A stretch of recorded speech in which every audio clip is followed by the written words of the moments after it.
All right. Well, hello, everyone. Welcome to Wine, Women, and Words, and Happy New Year. This is actually our first episode of 2018. We skipped last week, and my life felt very empty on Thursday night.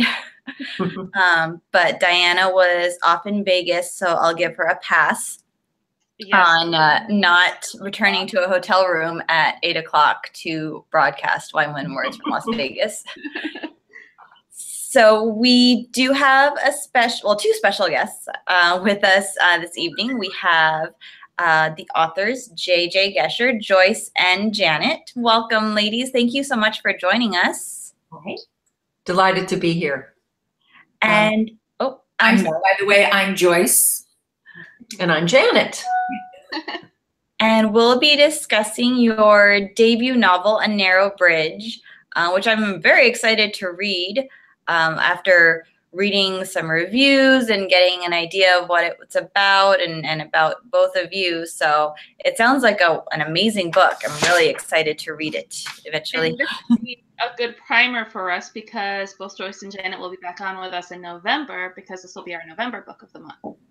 I wasn't sure if it was confirmed, so I wasn't going to say anything about it, but... Yes. Well, it's confirmed now. I've confirmed them, whether they like it or not. No, we're in. We're thrilled to be using this format. We do a lot of visits to book groups. So this is, and I mean, some of them are physical and it's in the LA area, but we've also done a few via Skype. So this is another new media for us to hopefully connect with some new readers. Very exciting. And you'll be at the Boca de Oro Book Festival in March as well. Yes, we can't wait. It's on our calendar. Mm-hmm. One day. You guys next week too, so it'll be exciting. So, okay, sorry, Michelle, go ahead. I was just gonna say, I think you're gonna have to set up a laptop at Boca de Oro so I can just kind of hang out and watch. Okay. And drink wine and be sad that I'm not there. You'll be our official peanut gallery. Yes, I'm so good at that too. So I know, just to kind of kick us off, and we were talking just a couple seconds ago before we went live about your pen name. And I did a little research and I kind of stumbled across the fact that Gesher is the Hebrew word for bridge. Right.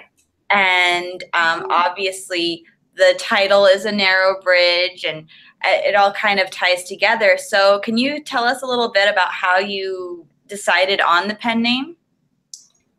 Well, first of all, the need for a pen name came from our publisher.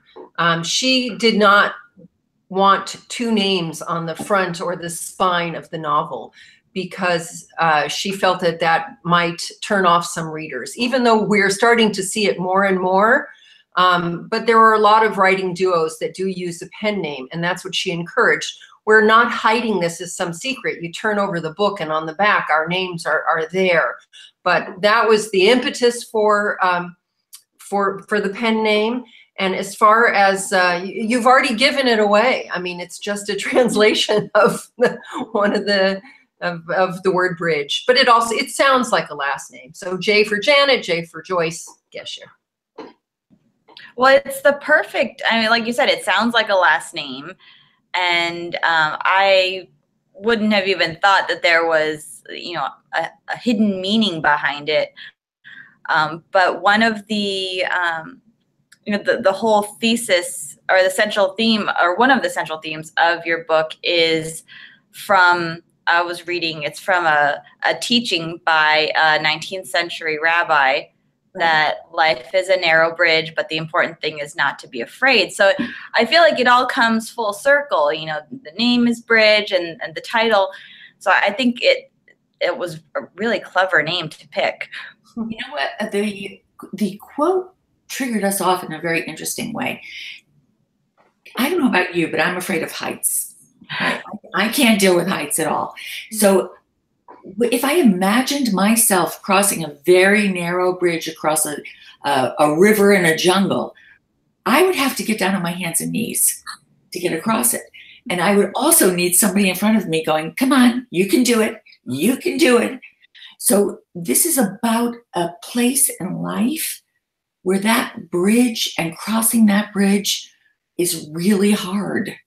And so that's why we used that phrase and that image. Mm-hmm.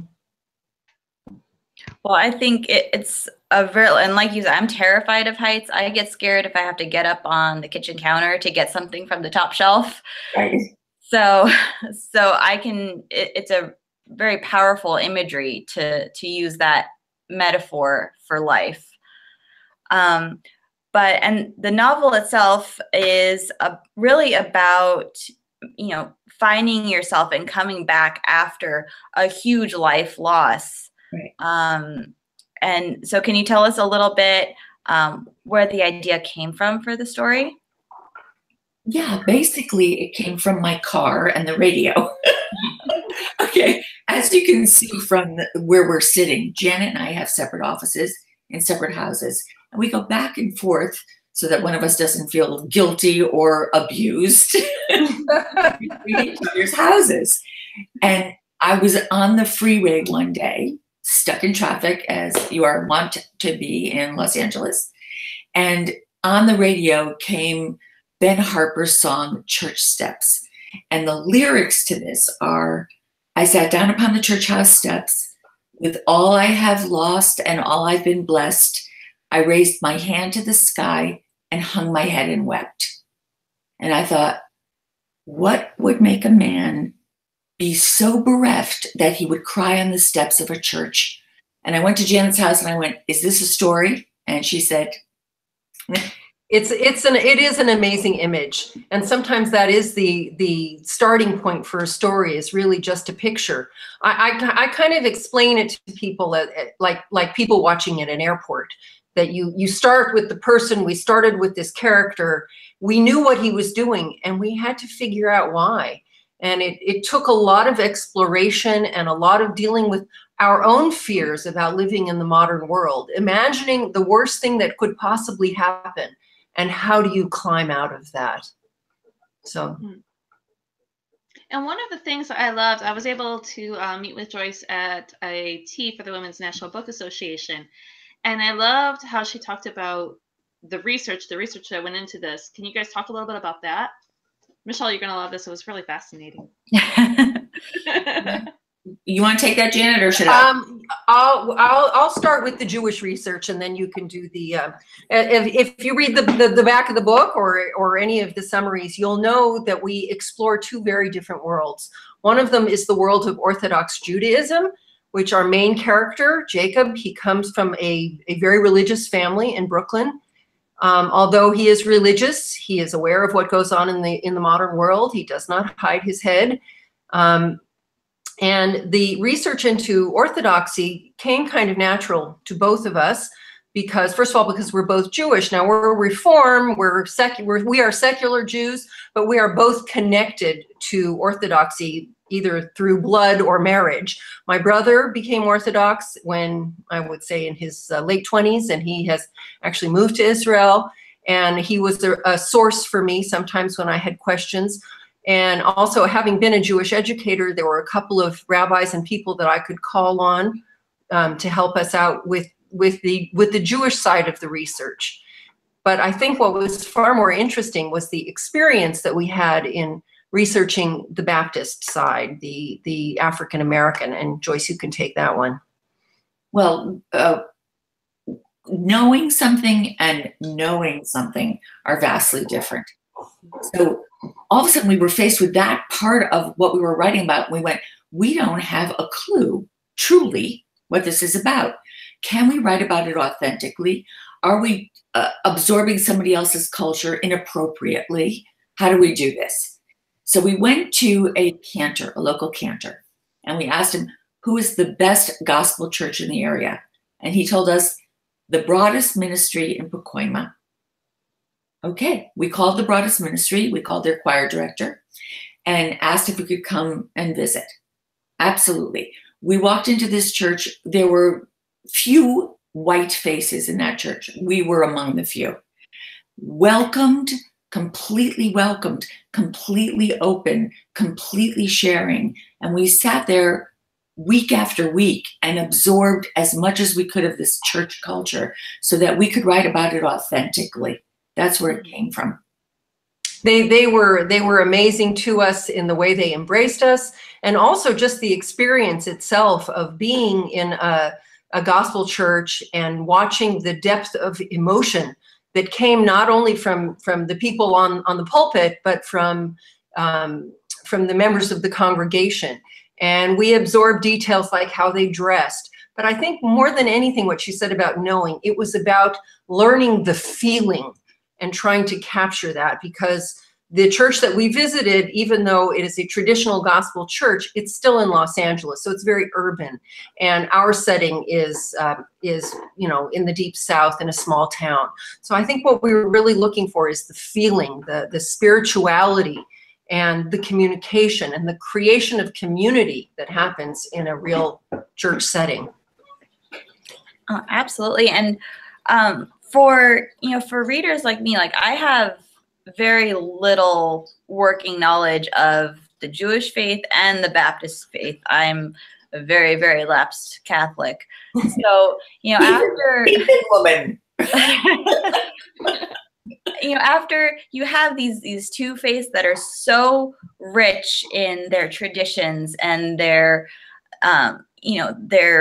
belief system, and once you research all of that, how did you break that down and incorporate it into your novel in a way that someone like me, who has no working knowledge of it, is able to connect with it? Well, hopefully we did. I think you did too. Based on the reviews that I was reading, it connected with almost every reader that posted a review. So I think you absolutely did.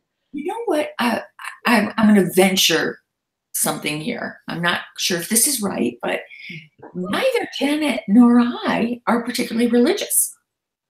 It's not like we're lapsed, It's more cultural for us than it is observance.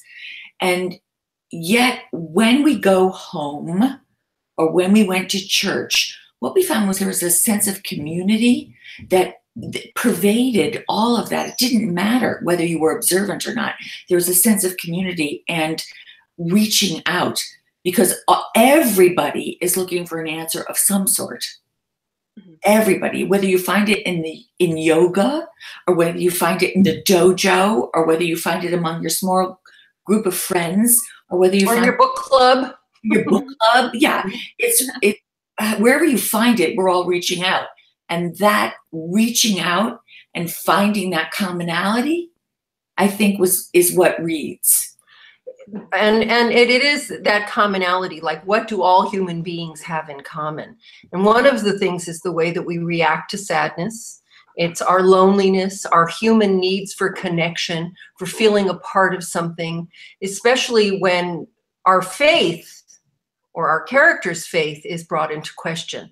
Because even though he has a crisis of faith because of what has happened to him, he's still a human being. And it doesn't really matter what, it sounds very Pollyannish, but I really do believe this, that it doesn't matter what the religion or the color of the skin or the socioeconomic background. We're all human beings. And especially in these divisive times that we live in, we are looking for ways that we can find common bonds, not things that drive us apart. So that was important. Absolutely, especially right now when there are so many things that can drive us apart. Just as an observation, I think it's so important for arts and literature to help us remember that there's more that connects us than there is that tears us apart. Mm-hmm. I would agree. I'm going to get poetic for a moment. Well, art and literature can reach us in a place that is very, it is kind of the same thing as the spirituality. It can reach you in a place that is beyond words. And speaking of beyond words, that was another component that brought the two communities together, and that was music. Because music is very important to our Jewish character, and also because he is crying on the steps of a church, and it is a gospel church that nurses him back to himself. I was So just going it to was ask about music. that. Since music is important to the characters, is that something that was important to both of you as well? I'll start with that one. And the answer is yes. I grew up in a very musical family. My mother was a synagogue choir director. She actually started as a concert pianist. And I think had she lived in my generation or your generation, she might have ended up with a philharmonic somewhere. But, you know, she was a woman very much of that generation. In other words, she was born in 1930. And so she became a music teacher. And from a music teacher, she became a choir director. So I spent a lot of my childhood sitting in the front row right behind the organ, and sometimes I'd be flipping the pages for her, but I was surrounded by liturgical music. And because of her background also in classical music, music was everywhere in my house. And so that is a part of who I am, even though I miss the musical talent gene. Sorry, Mom. Sorry, I tried. Okay, so music was absolutely nowhere in my house. This is why we're good partners. Yeah. I had a hi-fi in the living room that you would open up, and there would be comedy records on it. You know, one or two show tunes, comedy records, and Gershwin. That was it. There was no other music in my house. If it weren't for summer camp and people with guitars, I wouldn't have had any. My entire musical talent was playing the glockenspiel. Oh my goodness. In grammar school. That was it. My entire musical talent. But my dad was a dry cleaner, right? And in the back of his dry cleaning plant was the presser, Viola. And Viola, it's a very boring job. She worked there for 20 years. Boring. What she would do was sing hymns and sing gospel all day long to keep herself, you know, occupied. I, the child of immigrants, where do you go after school? You go to where your parents work. So I was in my dad's dry cleaning plant. Why it's called a plant, I don't know. It's about 20 by 20, but in his dry cleaning plant. And I would go in back with Viola, and she would teach me the songs. And then she would teach me the harmonies. And then somewhere when I was about 10, after we had done a fabulous rendition of something, she said to my father, "Bernie, I'm taking this girl to church." And he went, "That's okay with me. Just bring her home with you."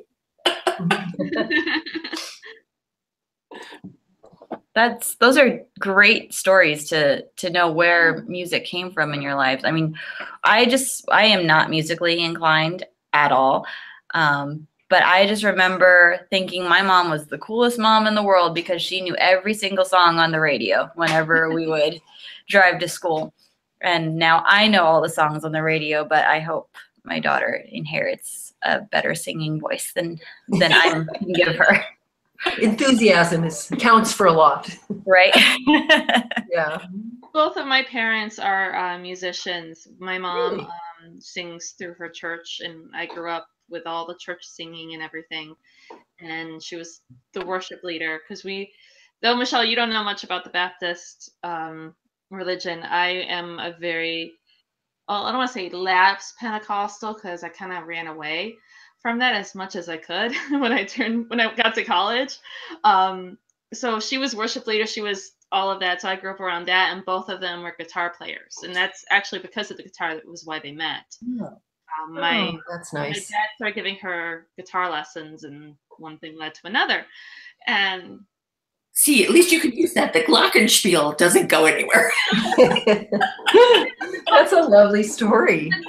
stuff is very romantic. It doesn't conjure images of flowers and wine and stuff. So I'm sure you could probably get a good glockenspiel romance song for Valentine's Day. I don't, Joyce, we do have to use the glockenspiel. I mean, just for the word itself, you have to work that into a book somewhere. The marching band somewhere. Challenge accepted. So talk to us a little bit about your writing process. How did that work with the two of you? I've always wondered how that works out with some people, because I mean, how do you guys do it? Well, I'll start and then Janet can take. Okay, good. Essentially, what the primary thing you have to do is put your ego aside, right? You have to have a good sense of humor and put your ego aside, because somebody's going to disagree with you. Somebody's going to have an opinion that's different than yours. So how do you find that right place? I mean, Janet will go through the method, but I will tell you this. When we hit a place that makes us either both laugh or makes us both cry, we know it's right.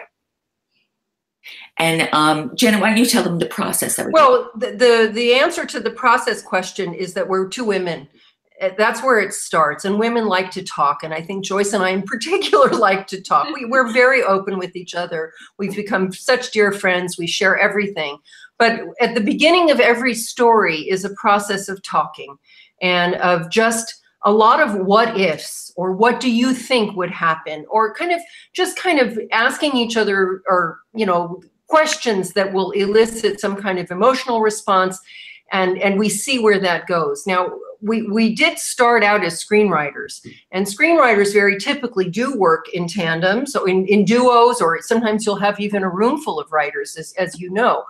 So we did use a lot in working on a novel that we had used as screenwriters. In other words, that we block out scenes or chapters, and then we work a 4-day schedule, and we take our work pretty darn seriously. So if we meet on Monday and we talk and we look at our outline and we see where we are in the story and we talk through that chapter, then on Tuesday we each go home and write.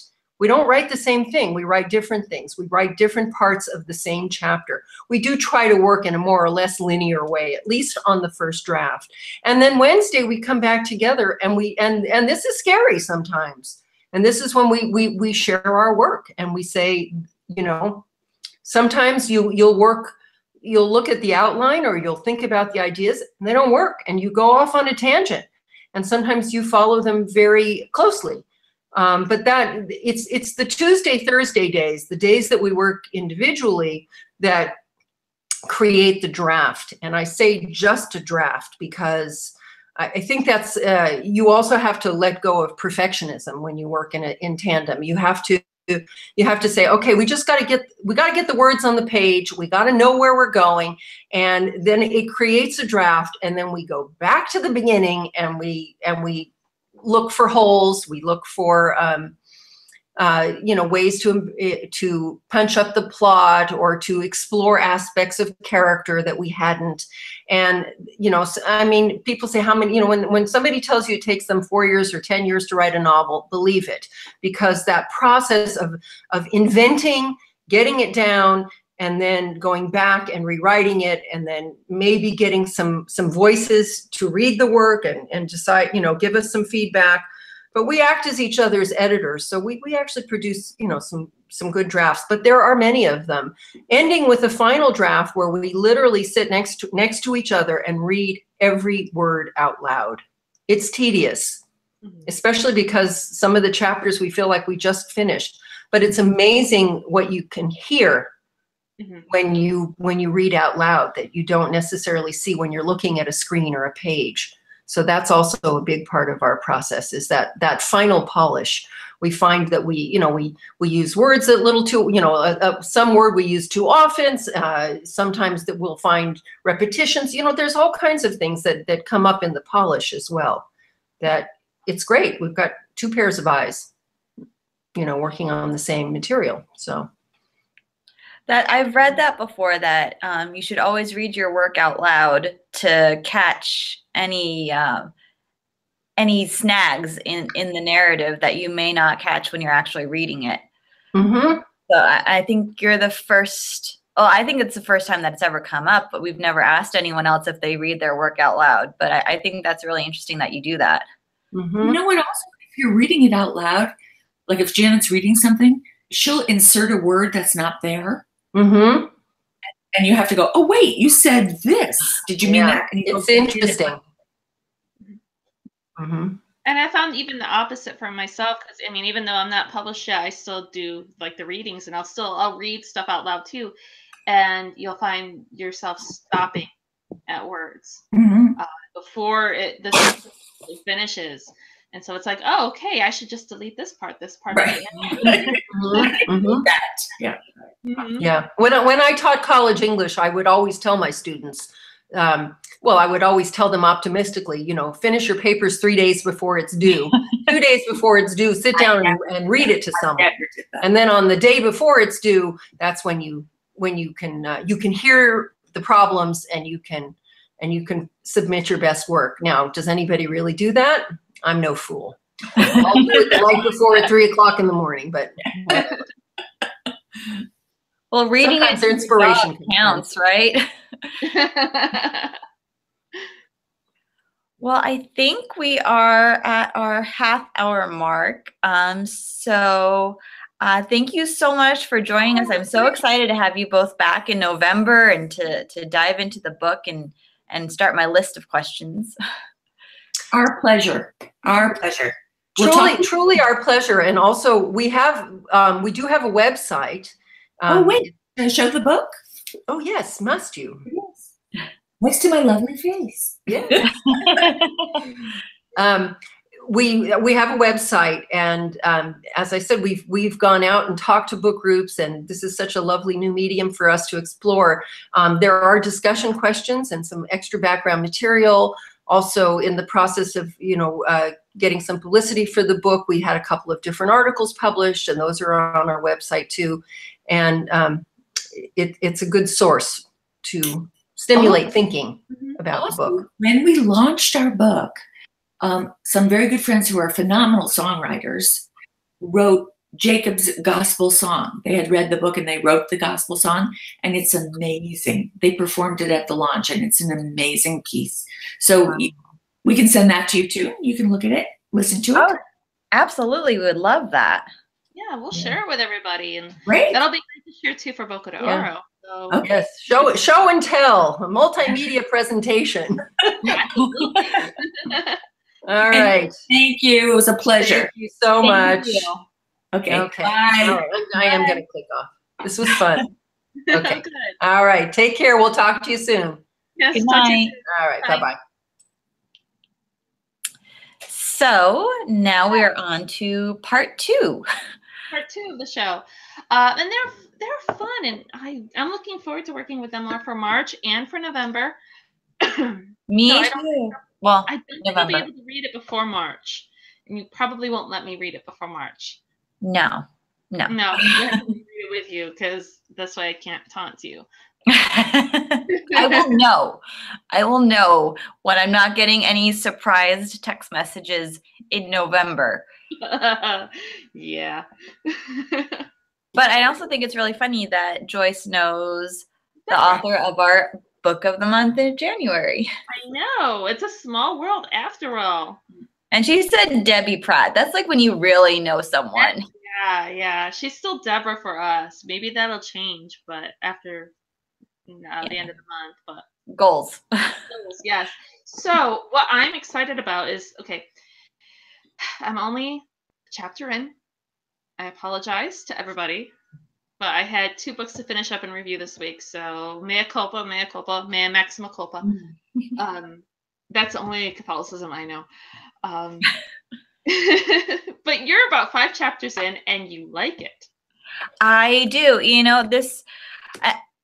I don't want to say this that I never read science fiction, because now that I'm going back and thinking about some of the books that I've read, I'm pretty sure a large part of it, I love my thrillers and I love my mystery, but a lot of my books fall into like fantasy science fiction. So I can't say that this is new ground for me, but usually it's really easy to say I don't like science fiction. It's really easy for people to just jump off and say, like, I know when it comes to, for me, if it's not historical fiction, I go urban fantasy. Right. Yeah, that's your other go-to. Mm-hmm. But this is my first science fiction book with other non-human creatures interacting. Like the Kyla. She is. You've met her? She's in the first chapter, right? She's in the first chapter. So Kyla is a splicer, which is not a good term to use. That's a bad term. That is a rude. That's like calling Hermione a mudblood. Yes, I was just going to say that. But so, and when I first, you read the description of her, and she has like these, if I'm remembering it correctly, she has like these, like what I'm picturing is like diamond shaped things on her across her chest that kind of change color with her mood. And when I read that, I was like, oh, this is new. For me, I would not like that. I don't know about you, but I mean, I don't want a visible mood ring because, if you have to pretend like you're being happy, like you're at work, just think about it. You're at work. If you're in customer service, this is not a thing you want in customer service because it could be really, really red, but you have to be really pleasant to the person on the other side. That's why you work in a call center if you are one of Kyla's people.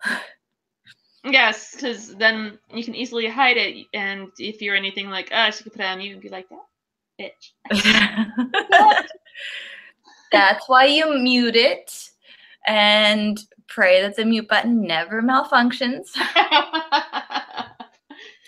But it's really, I'm really enjoying it so far. And when I didn't realize that this was or if I did know it, then I forgot that it was a series. Mm-hmm. And I got, all the books arrived in my awesome book box of awesomeness. From Chateau Books, Deborah's published. Yes. For the books, yes. You haven't gotten into that line yet, have you? I haven't. I've been saving it. I really wanted to open it, but I didn't. But I pulled out all the books and I looked at all of them and I was like, oh man, I really hope I like this. Because that's 5 books. But it's awesome so far. I really like Kyla, and there was another girl that I came across, and I forget her name. I feel like this is going to be like a pseudo sci-fi Harry Potter. Yeah, I don't know. I like the boy ending up in like the castle kind of thing, but like that whole friendship gang kind of deal that you get in the later books. Oh yeah, totally. Because it's totally. I mean, they're a trio. It's Laser, Kyla, and Cashton. I love these names, by the way. I know the names are awesome. Yes. And I always wonder, when we read these books and we bring the authors on and they talk about their characters like they're real people, and we talk about their characters like they're real people. And I always try to picture them at the very beginning coming up with a name, and the name has to be perfect. Mm-hmm. I'm going to have to ask Deborah about that, about her names. Yeah, because they're really good so far. I mean, I just flipping through, I caught another name that was really pretty. So we'll have to see. But what you're going to come across, and the part when I really started getting like sucked into the novel, was when you learn about the history of the island that they live on. It goes it kind of reaches back into the realm of possibility, mm-hmm. where it talks about, and I don't want to like spoil it for you, but it's not. Give the premise, because I don't know if everybody has the premise for this. Okay, yeah, let's do that first. Okay. You want me to read? Okay. We'll skip over here. It is the Age of Light, and 3 Atlanteans, Laser, Kyla, and Cashton, are struggling to find their place in this rapidly changing world, which stands on the brink of war. Our story begins as our 3 Atlanteans encounter a newly sentient machine and discover its ever-growing legions of mechanical followers on a quest to conquer Earth. Dum, dum, dum. And destroy humankind. With the help of a mystical half-human splicer, the leaders of the unified planet Earth must join together to protect all life in secret knowings of the mysterious Norbs, and follow an ancient vision quest that holds keys to the universe left by the Earth's magical alien inhabitants. Seriously, this is like... There's like 5... It's like the Magicians and Harry Potter and like... what's that show with the dome? The Dome? Is it the Dome? I don't. I've seen like an episode, but that's just yes. Maybe. Yeah, then it's the Dome. So it is the show with the dome. I was right. But so yeah, basically, the polar ice caps melted and the sea levels rose and everything sank. But then there was earthquakes and shifts of the tectonic plates or whatever they're called. And this new island popped up, and that's where they're living. So she starts out with that's possible. It's not too far of a reach for that to happen. Every good science fiction has to start with one shred of reality. And this goes for fantasy too. For us as the reader to be able to buy into the author's story, there's got to be something, just a little grain that says, yeah, this is plausible. So in this case, yeah, we've got the tectonic plates, we've got polar ice caps melting, which is happening right now. So we've got a lot of that going on. And I'm really kind of super interested in the little switchblade that he has. Have you read about his switchblade yet? No, I'm only on chapter 2. I don't think he has a switchblade yet. It's really discomforting that I am ahead of you in this book. Really don't like being ahead of you. Don't worry, I will fix it as soon as possible because I've cleared out about 2 or 3 books out of my reading schedule, so I can catch up on this next. I will not be in Vegas because I literally had the thought of, okay, I'm in Vegas. I'm going to read. I'm going to get some reading done. I'm going to get some writing done while I'm here. Yeah. No. How'd that work out for you? Not so well. I mean, we got there, we checked in, and I swear to God, I don't think we went to bed each night until about 2 or 3 o'clock in the morning. Me, on the bachelorette party night, I actually went to bed around 2. I actually did get some work done. I spent most of my time emailing and doing other little things, catching up on some other stuff from the holidays. So people got 1 a.m. emails from me from my hotel room because I wasn't ready to go to sleep yet. And then, because our bachelor party ended at midnight, because, girls, we actually have to look nice for the wedding the next day. However, my husband, after his bachelor party, he ended up crashing in a friend's hotel room until about 5 o'clock in the morning and got up, rolled into our hotel room about a half an hour later down the strip. And I woke his ass up at about 8:30. And we ended up having this completely reverse schedule where we'd go to sleep at 3, we'd wake up for the morning, go back to sleep for the afternoon, and then wake up at night and do it all over again. And so, yeah, no writing at all. Yeah, I don't even think I text you really that much while you were in Vegas. Excuse me. No, but I texted you because I had hilarious stories. Should I share said story? Oh my gosh, yes. Okay. So, kids, always remember, burlesque show, not for children. Well, maybe parents always remember burlesque show, not for children. Yeah, well, I say kids because I mean our audience, because this is story time with Aunt Diana. So, for our bachelorette party, we decided to do something slightly classy, slightly naughty, and we did this on a show. Yeah, it's bachelorette. The show itself was phenomenal, but as soon as we sat in the show, we're second row, mind you. My friend nudges me, and I look in the front row, and there is a family in front of us.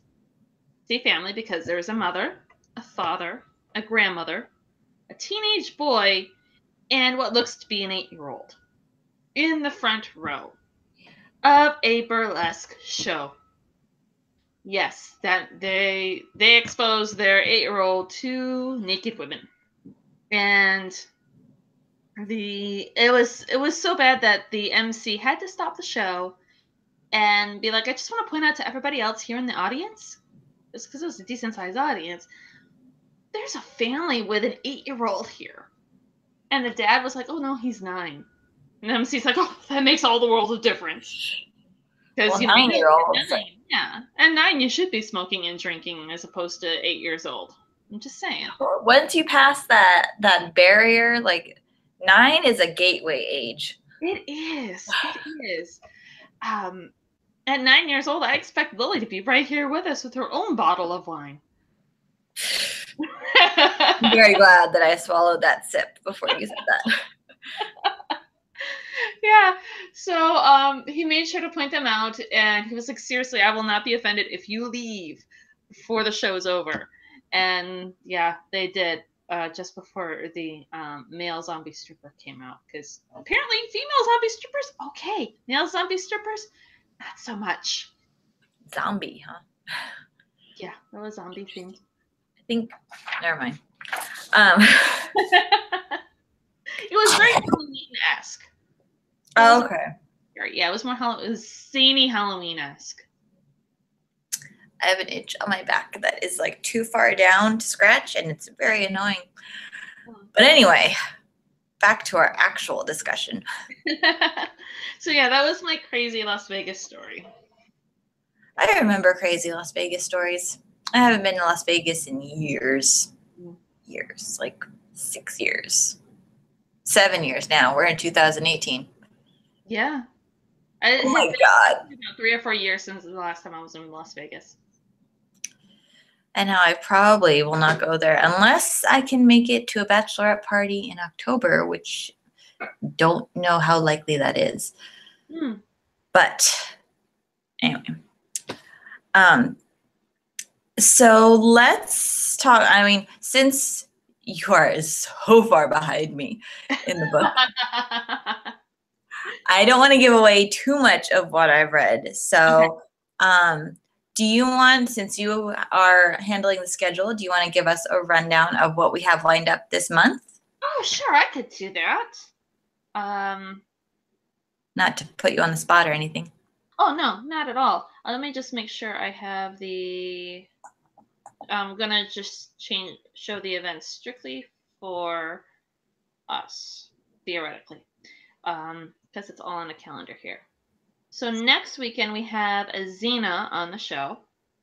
And Azina, she is a guitarist. So she's a great musician. I've heard a little bit of her stuff. She's also involved with the Women's National Book Association, and she has a podcast of her own.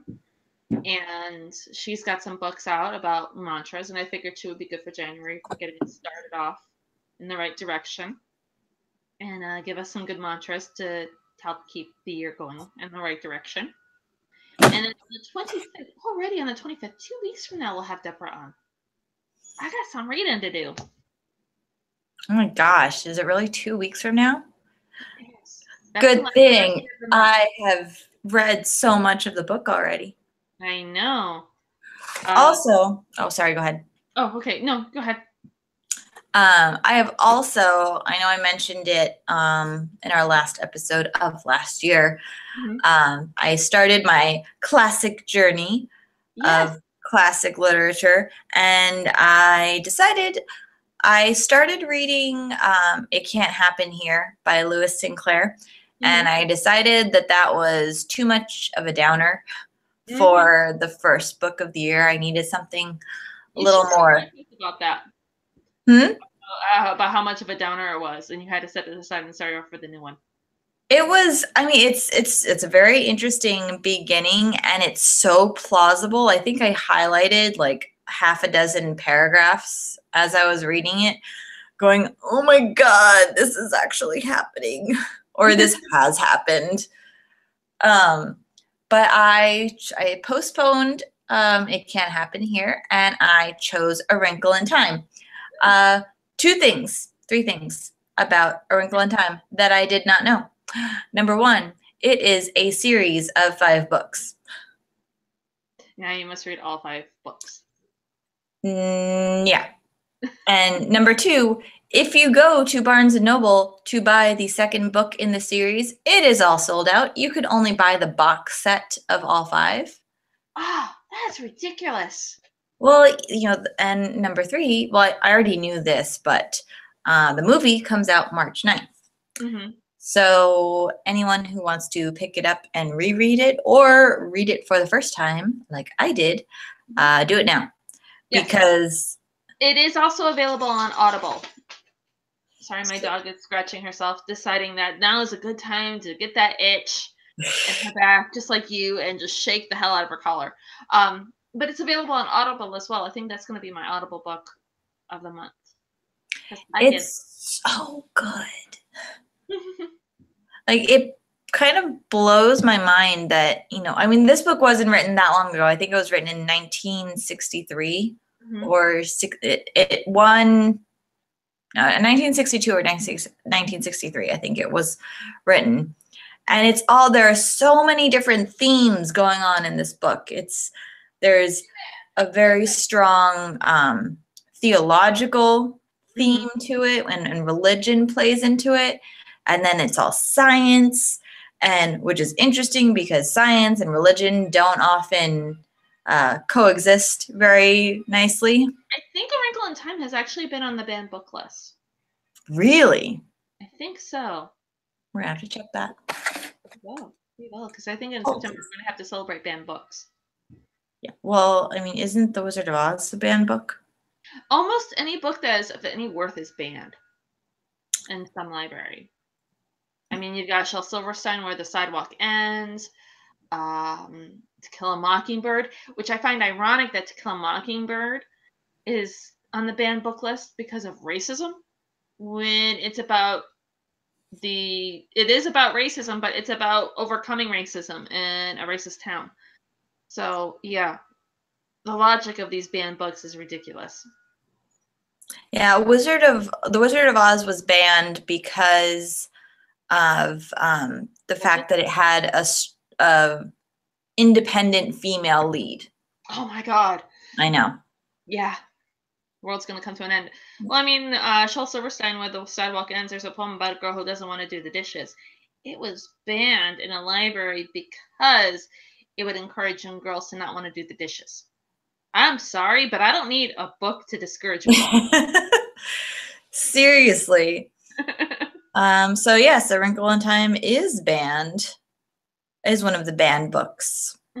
It was challenged / banned under the allegations that the story promotes witchcraft, crystal balls, and demons.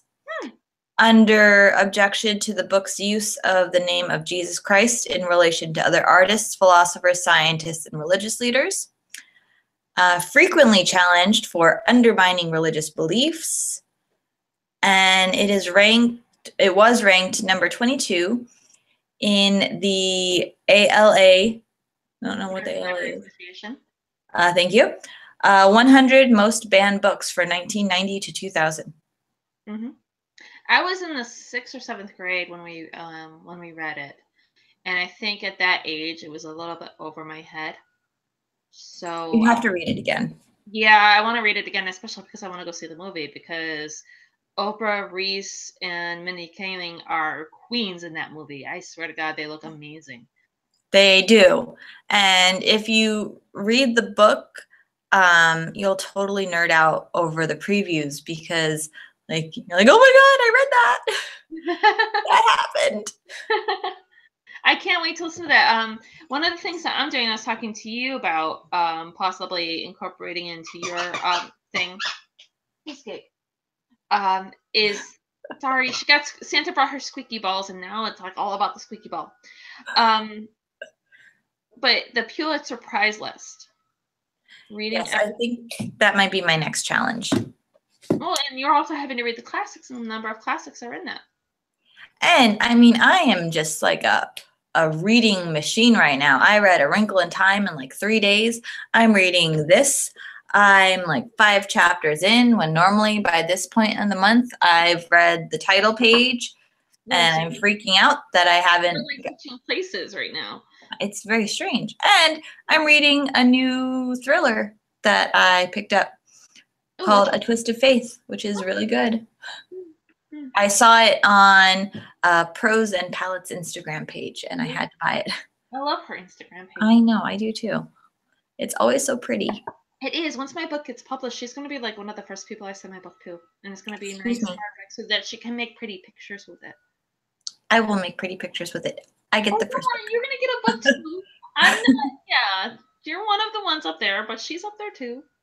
I mean, you go without saying that you're going to get a book. I mean, come on now. You're going to end up with acknowledgments.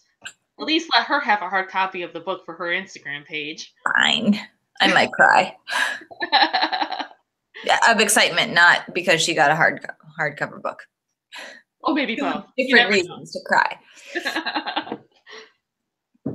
I just realized in my head I got super excited that I had ice cream, and then I just realized that I ate it all before the episode, and then I got really sad. That's depressing. I know. I got super excited. There's a real estate agent, the one who brought me the wine that I was drinking last month. He brought in muffins today, and I was like, oh, I'm so happy. Because You're the best clients. Right? He's not even a client. He's a real estate agent. He's a vendor. And my boss was joking today to another attorney that, he's trying to get on my good side. And I was like, no, he's already gotten on my good side. We're already there. We're already there. It's too late. He's broken the gap. I mean, he's going to be one of our go-to real estate agents because everybody's got a price. And mine is wine and muffins. No, mostly the wine. I usually end up taking one muffin and giving it to one of the other offices. So I take one for myself and then I share the love. But yeah, the wine. Well, I do believe we are just about at an hour. Mm-hmm. So everyone, keep reading The Atlantian. Mm-hmm. And next week we will be back with another special guest and more discussion and more wine. Mm-hmm. So have a good night, everyone. Good night. Have a great week. Bye. Bye.